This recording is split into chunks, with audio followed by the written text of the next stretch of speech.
So every year, hundreds of children are pulled from abusive and neglectful homes in the coastal bend. Most of those kids are placed in foster care.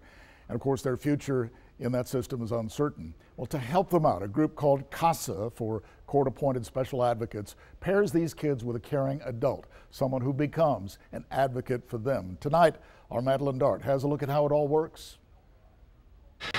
Today, children in foster care are searching for something other than a permanent home. Outings like this today at the aquarium is amazing for them. My CASA child has never been to the aquarium before. The Texas State Aquarium donating a day filled with everything from birds to underwater creatures. Samantha Kep Stemplinger with CASA says it's a break from the harsh reality these children are going through. These children have been abused, neglected, removed from their homes. Volunteers like Patricia Stiegel spending time with their CASA child. I felt like I needed to do something, and I just kept feeling that calling. And to help a child is particularly special to me. Stiegel says volunteers are usually in court or going to home visits with their children. Friday was a different type of experience, a chance for these pairs to bond in a positive environment. It really kind of brings reality home, that not all children have the same experiences. Behind the fun-filled day, Jennifer Vela and her team at the aquarium. To be able to make these memories and also provide a little bit of education about something so fun and different in Corpus Christi. Vela adds knowing the conditions these children come from drives the aquarium to put on the event. To provide them with some additional experiences and love that maybe they may not get in other areas of their life. Vela hopes they walked away with both new and fond memories. Today's visit is something that can last